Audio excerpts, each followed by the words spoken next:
Welcome to HANGXIETY with Lisa T. I'm so glad you are joining me on my morning anti-anxiety routine as I dissect whatever issues or news stories from around the world and in space happen to be inhabiting my brain on that particular day. I'm Lisa Timmons, or Timmons Lisa, depending on how you know me, and I like to listen to soothing elevator music while processing some of the most absurd, terrifying, celebrity-obsessed, full-blown late-stage capitalism, climate change, disaster-based news you can possibly imagine, while also narrating over it in a gently informative, classic radio-style DJ voice because, hey, sometimes you just need to hear it that way. Welcome to HANGXIETY with Lisa T. What a week, my dears. I stayed very tuned in to what's going on with the WGA SAG-AFTRA strike all week long.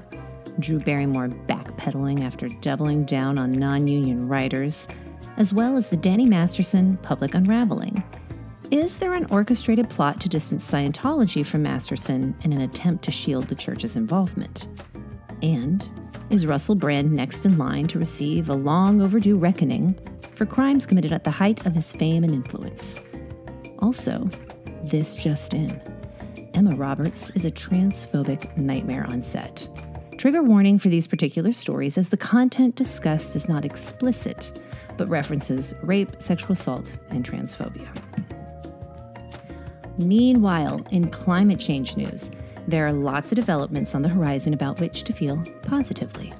The march to end fossil fuels took place in New York City, and California looks to be playing a key role in what could shape up to be the first real step taken by a state government to hold big oil accountable for crimes committed against the planet. I won't be digging into these because I totally ran out of time, but I wanted to include these as headlines.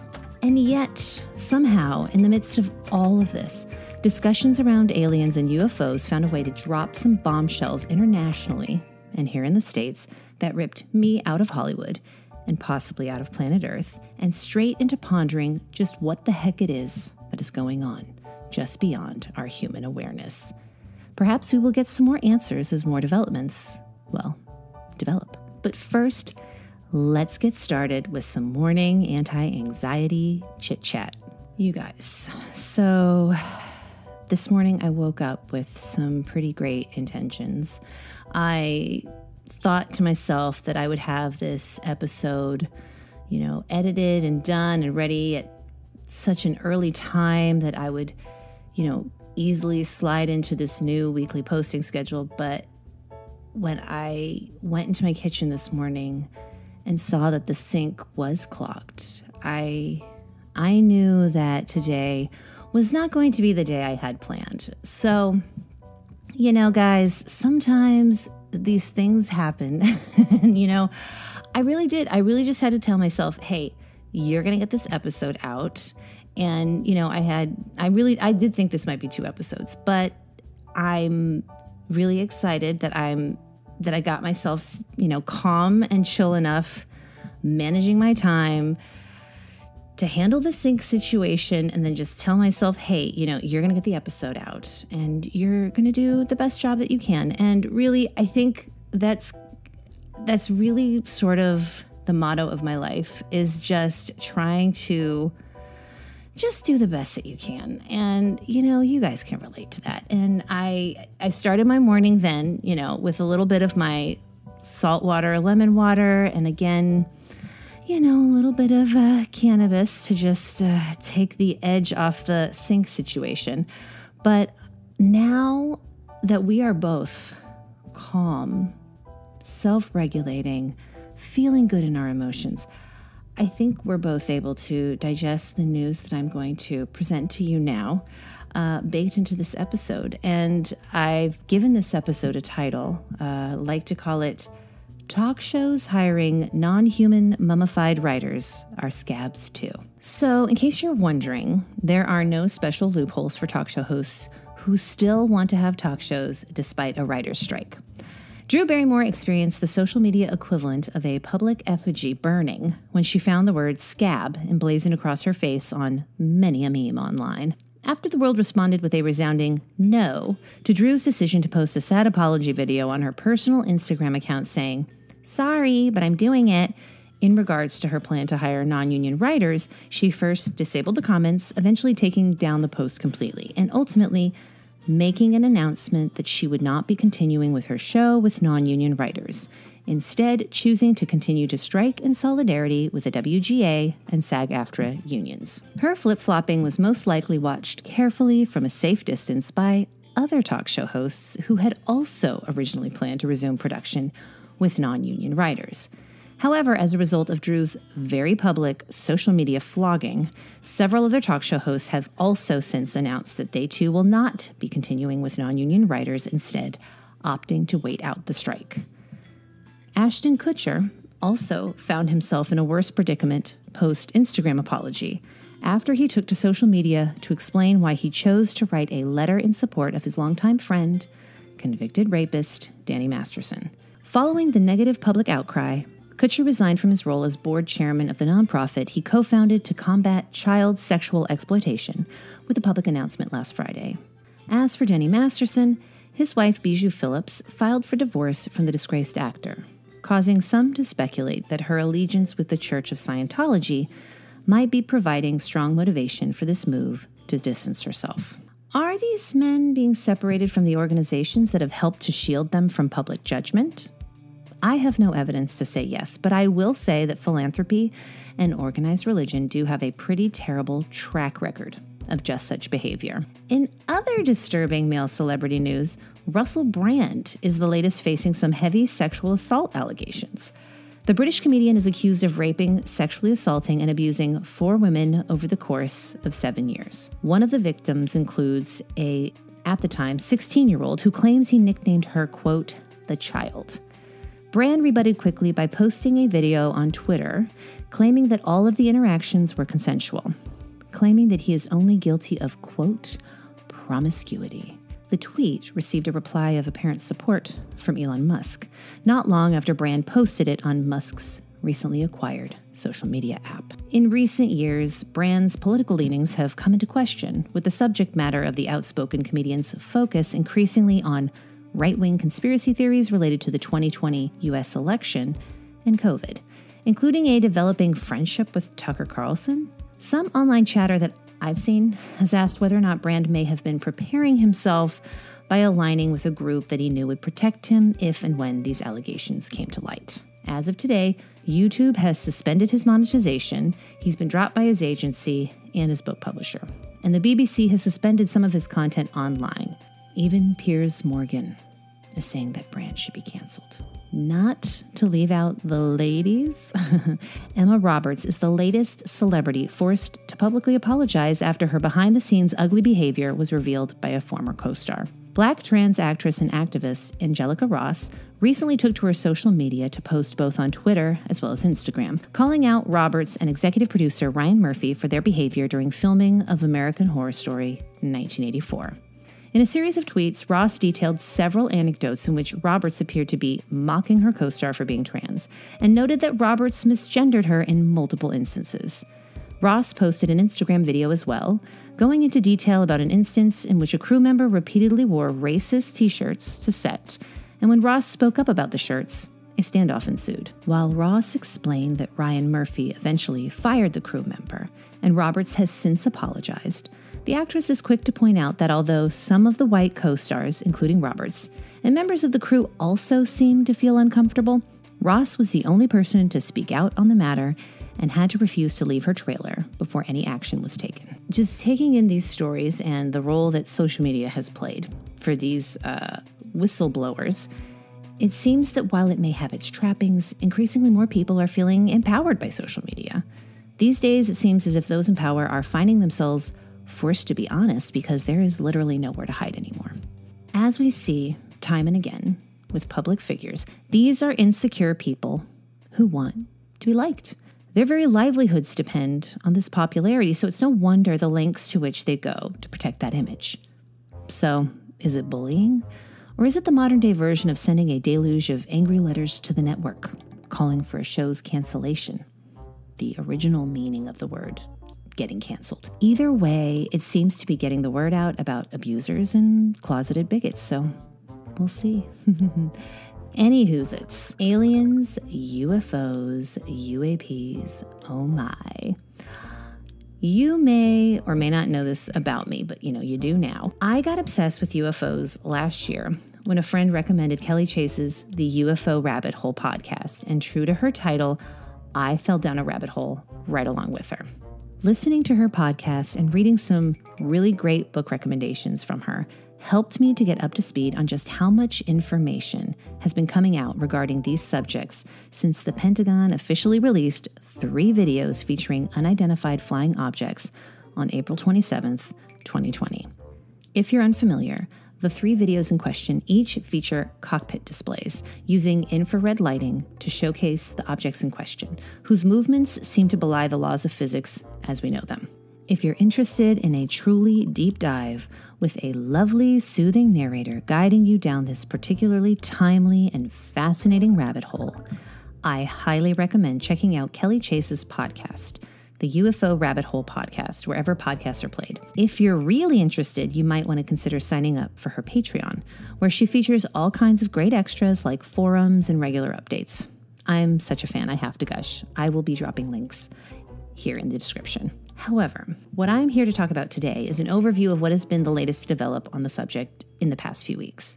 And I gotta say, the news stories seem to be coming out so quickly these days, there might even be something new between now and when this airs. So let's start with a congressional hearing you may or may not have heard about that took place this past July. On July 26, 2023, United States Air Force officer and former intelligence official David Grush testified before the U.S. House Subcommittee on National Security, the Border and Foreign Affairs in the hearing titled Unidentified Anomalous Phenomena: Implications on National Security, Public Safety, and Government Transparency. Grush's testimony was broadcast live, in which he claimed to have a knowledge of a, quote, multi-decade Pentagon program that was tasked with collecting and reconstructing crashed UAPs, or unidentified anomalous phenomena. That's right, they're calling them UAPs instead of UFOs, in an attempt to alleviate the stigma associated with reporting UFOs, which can be career-ending for many military pilots. This is something I learned more about in this past year. As the daughter of a longtime Army pilot, he has since gone up to cruise the sky permanently after a freak accident on the job, RIP. I'm probably a bit more of the type of audience who will be more receptive to this kind of subject matter, so it kind of explains my fascination with what we're speculating could be up there in the clouds. So, whistleblowers James Grush, former Navy pilot and executive director for Americans for Safe Aerospace Ryan Graves, and David Fravor, a former Navy commander, each testified in this hearing. And the big takeaways from their testimony was this reference to a program collecting and reconstructing crashed UAPs, the collection of non-human biologics, as well as first-hand descriptions of UFO sightings by pilots Graves and Fravor. For many of those deep in the UFO, UAP, non-human intelligence community, the revelations, quote unquote, dropped in that hearing weren't really any pieces of information we hadn't heard before. However, the fact that these discussions were taking place in a congressional hearing are pretty mind-blowing, regardless of the veracity of the claims. Then, Mexico entered the chat, when Jaime Maussan, a UFO enthusiast and journalist, produced 2 artifacts he claimed were the remains of mummified, quote, non-human bodies.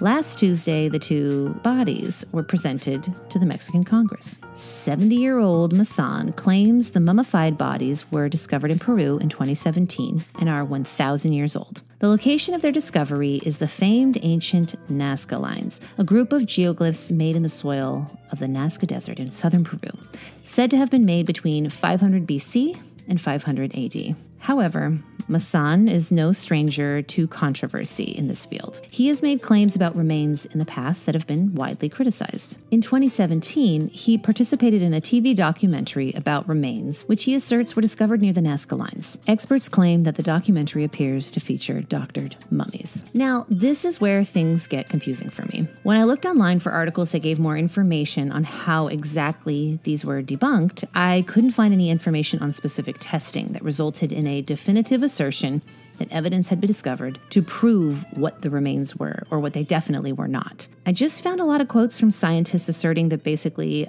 of course it's debunked because, well, look at the reputations of the people involved. To that, I might argue, if you're someone obsessed with finding alien remains, like Jaime Maussan clearly is, you're probably going to have some false starts, but, what do I know? However, the closest thing I found resembling a direct rebuttal came from Rafael Bojalil Parra, Research Reinforcement Director at Metropolitan Autonomous University in Mexico City. Bojalil Parra writes, "Tellingly, if the bodies were aliens, then carbon-14 dating would be useless."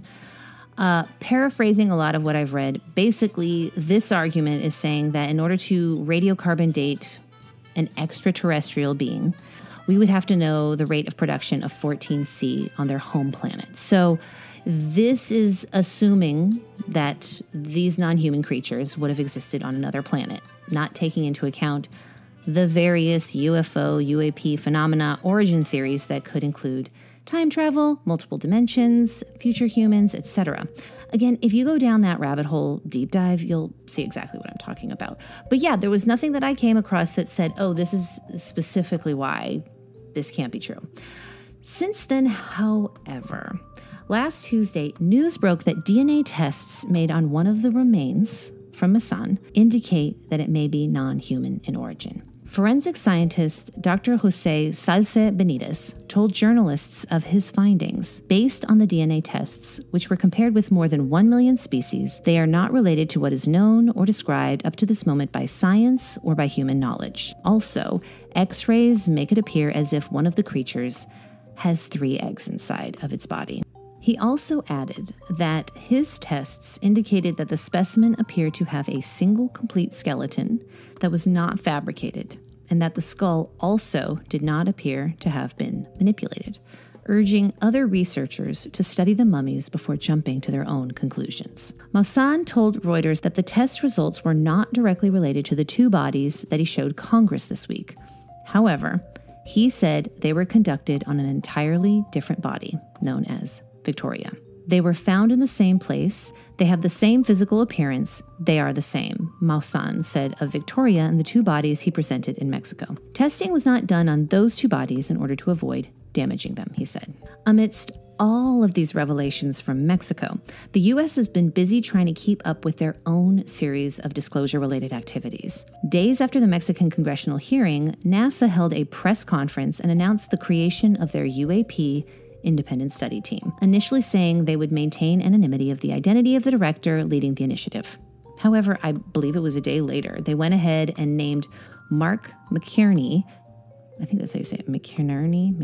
Oh my goodness, Mark McInerney. I'm leaving that in because I'm not sure. The director of UAP research. I'll have a link to all of these things in the description if you want to check out for more information because, again, there's so much to comb through. I can't really do it justice. They also published their UAP independent study report, the link for which you can find in the description. Not to be outdone, the Pentagon also made public a website where you can watch declassified videos of UAP. The organization in charge of the website is the Department of Defense's All-Domain Anomaly Resolution Office, or AARO, as it's more commonly known in the community. Now, again, I am somebody who is kind of diving into this, not with a huge base of knowledge, but I will say that somebody who is also doing some really fun exploration in this field is Christina Gomez on YouTube. That's Christina without an H. I will put a link to her channel in the description. She keeps you updated on the latest UAP news as it's happening. She's great at going live during those congressional hearings I was talking about and press conferences, and you can jump in her chat to talk to other folks who are getting in on the discussions in real time. Again, huge fan. So guys, that was a lot of stuff that happened this week. And I mean, I was a little anxious. But really more than anything, it was my kitchen sink that really got me. Sometimes a small problem, I kind of almost welcome it because it actually seems like something I could potentially fix.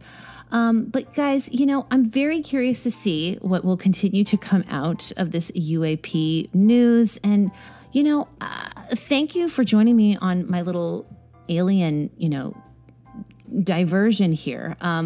Could this all be purposeful misinformation? You know, it's hard to know because there's been so much spin historically, the propaganda and the stigma and potential for being ostracized surrounding any discussion of even, entertaining the idea of talking about UFOs. The stigma's still going strong, even though it seems like there are whistleblowers looking to break that. All I know is that if these non-humans are real and their technology is as advanced as it seems to be, maybe all of this discussion of non-humans and motherships is less of a distraction from our serious problems and possibly a solution for our collective futures. Food for thought. Or maybe, guys, voting is enough. But seriously, guys, thank you again for joining me. This has been one heck of a week, and I hope you have an absolutely lovely Friday leading into your weekend. This has been HANGXIETY with Lisa T. Take it easy.